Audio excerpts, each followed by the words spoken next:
কোনো স্বামী যদি তার স্ত্রীকে কষ্ট দেয়, প্রতিনিয়ত বাজে ব্যবহার করেই যায়, মেন্টালি টর্চার করেই যায়, শারীরিকভাবে কষ্ট দিয়েই যায়, হাদিসে আসছে যদি কোনো স্বামী তার স্ত্রীকে কষ্ট দিয়ে যায়, তার জীবনে 5টা আযাব মাস্ট আসে।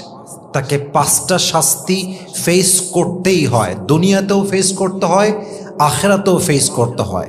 এবং এই আযাব, এই শাস্তি তাকে দেয় একজন, বলেন সবাই তিনি কে? যেই মেয়ের স্বামী খারাপ, আসলে তাকে মেরে ফেলার জন্য পিস্তল লাগবে না, গুলি লাগবে না, ফায়ার করতে হবে না, বিষ খাওয়াতে হবে না। যেই মেয়েটার স্বামী খারাপ, তার জীবনটা এমনিতেই নষ্ট হয়ে যায়, ঠিক কিনা বলেন? যেই মেয়েটার স্বামী খারাপ, সে প্রত্যেক দিন ধুকে ধুকে মরে, তার নিঃশ্বাস বন্ধ হয়ে যায়, তার দম বন্ধ হয়ে যায়। যেই মেয়েটার স্বামী খারাপ, তাকে মারার জন্য অন্য কোনো প্রেশার দেওয়ার কোনো প্রয়োজন নেই। যার স্বামী খারাপ, এই মেয়েটা একদিন ধুকে ধুকে নিঃশেষ হয়ে যায়, ঠিক কিনা বলেন? পাখিকে আপনি যদি খাঁচায় বন্ধ করে রাখেন, আর খাঁচা যদি হয় স্বর্ণের খাঁচা, তবুও পাখি কিন্তু মুক্ত বাতাসে উঠতে চায়। যদি আপনার বউকে আপনি ডুপ্লেক্স ফ্ল্যাটে রাখেন, দামি শাড়ি দেন, গহনা দেন, আইফোন 16 প্রো ম্যাক্স দেন, ঢাকার গুলশানের সবচাইতে মোস্ট এক্সপেন্সিভ রেস্টুরেন্টে গিয়ে ট্রিট দেন, কিন্তু তাকে আপনি মানসিক শান্তি না দেন, তাকে আপনি রেসপেক্ট না করেন, তাকে আপনি কেয়ার না করেন, তাকে আপনি সম্মান না করেন, তাকে আপনি যত্ন না করেন, যতই ভালোবাসা আপনি দেখান না কেন, যদি আপনি দিন শেষে কষ্টই দেন, ওই ডুপ্লেক্স ফ্ল্যাট দিয়ে আর টাকা দিয়ে, আইফোন দিয়ে আপনার বইয়ের মনকে জয় করা যাবে না, ঠিক কিনা বলেন? মাথায় রাখবেন, বইয়ের গল্প যদি সব মিথ্যা হয়, সেই বইকে যদি আপনি সোনার মলার দিয়েও বেঁধে দেন, বইটা কিন্তু কখনো ক্লাসিক হয় না।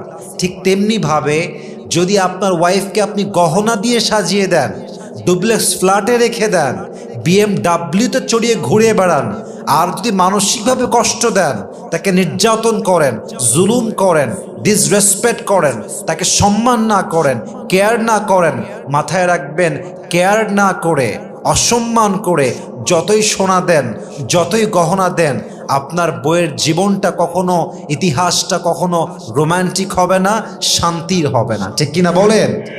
অতএব তার জীবনের উপন্যাসকে যদি আপনি সুন্দর করতে চান, তার জীবনটাকে যদি আপনি সুন্দর করতে চান, কষ্ট দেওয়া যাবে না, আঘাত দেওয়া যাবে না, তাকে চিট করা যাবে না, তার সঙ্গে বেইমানি করে আপনি পৃথিবীর কোথাও সুখ আর শান্তির সন্ধান খুঁজেই পাবেন না, ঠিক কিনা বলেন? এজন্য যে আযাবগুলো আল্লাহ তাআলা দিতে পারেন, সে আযাবগুলো আমরা জানতে চাই এবং সবাইকে সাবধান করতে চাই। নাম্বার 1, যদি কোনো স্বামী তার স্ত্রীকে কষ্ট দেয়, আঘাত করে, জুলুম করে, নির্বিচার করে, অথচ ওয়াইফটা অনেস্ট অ্যান্ড লয়াল, এমন ওয়াইফের সঙ্গে যে স্বামী খারাপ ব্যবহার করবে, তার জীবনের সর্বপ্রথম আযাবটা হবে এরকম যে আল্লাহ তাআলা তার জীবন থেকে সমস্ত সুখ কেড়ে নেবেন, সমস্ত শান্তি আল্লাহ কেড়ে নেবেন। এর কারণটা হচ্ছে, পৃথিবীর সিস্টেম আল্লাহ তাআলা এমন করে বানিয়েছেন, কখনো কেউ কাউকে কষ্ট দিয়ে নিজে সুখী হতে পারে না, কারো মন ভেঙে দিয়ে কেউ তার নিজের মনের শান্তি খুঁজে পায় না, ঠিক কিনা বলেন? অনেকেই বলে দেখবেন ধোঁকাবাজরাই সুখে থাকে, অনেকেই বলে বেঈমানরাই সুখে থাকে, অনেকেই বলে নিমক হারামরাই দিন শেষে আরামে থাকে। আমি বলতে চাই, আপনার বাস্তবিক চক্ষু, অর্থাৎ আপনার চামড়ার চোখ, যা আপনি দেখছেন বাহ্যিক রূপে, তা আপনাকে ধোঁকা দিতে পারে। সর্বদা তা দেখবেন না যা দেখানো হয়, তা দেখবেন যা লুকানো হয়।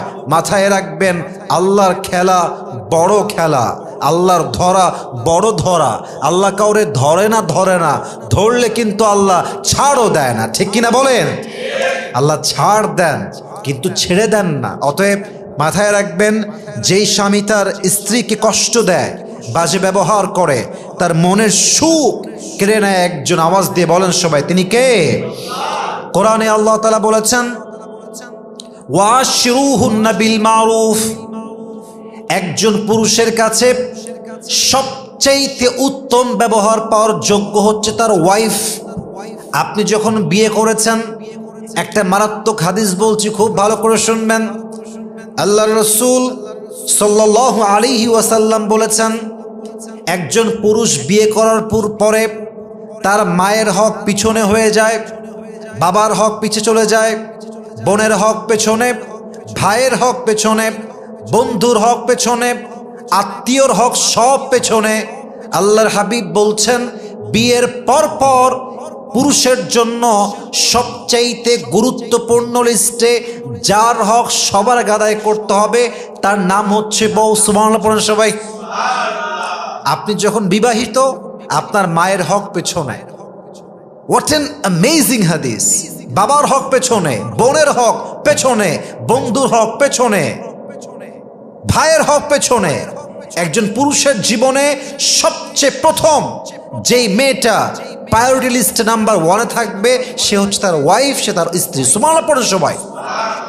ওয়াশিরুহুন্না বিল মারুফ, be kind with your wife and you must have to behave well with your wife. যে যুবক, যে পুরুষ তার স্ত্রীর সঙ্গে অকারণে খারাপ ব্যবহার করে, জুলুম করে, নির্যাতন করে, সে কখনো একজন ভালো পুরুষ হতেই পারে না। ঠিক কিনা বলেন?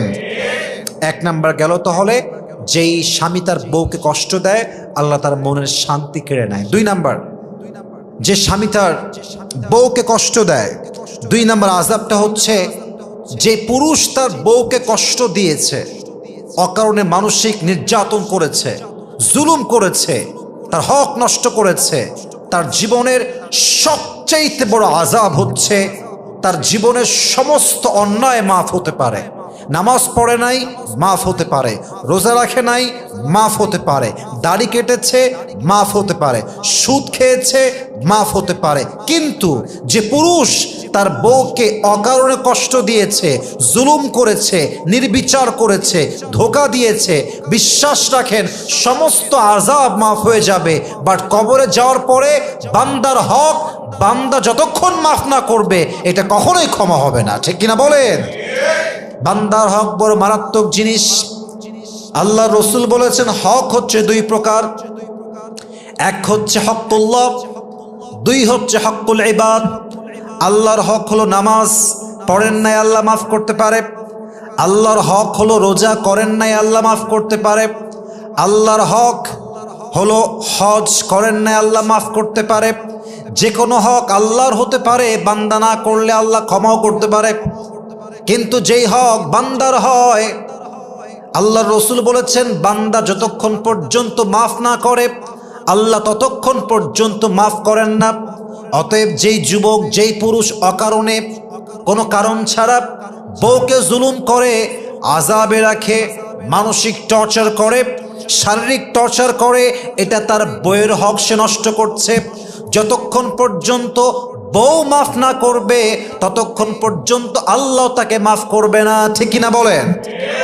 মাফ এটা বান্দার উপর ডিপেন্ড করছে, কারণ you have destroyed the rights of servant.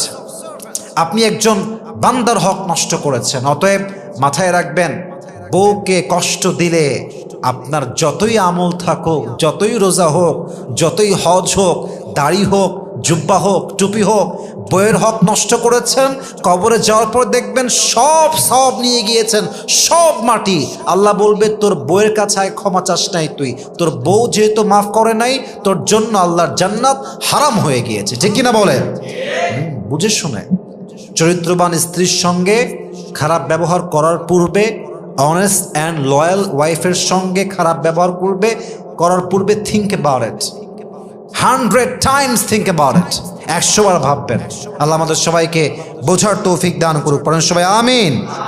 মাথায় রাখবেন, ব্যাপারটা হচ্ছে এইরকম যে কেউ আপনাকে আগুনে পুড়িয়ে দিয়েছে, আগুনে আপনার দেহটা জ্বলে ছারখার হয়ে গিয়েছে, এবং আপনাকে আগুনে জ্বালা দেওয়ার পরে সে বলছে, ভাই আই এম সো সরি, আমি মাফ চাই ভাই, আমাকে মাফ করবেন, পানি দিচ্ছি ভাই, প্লিজ একটু স্টপ, থামেন।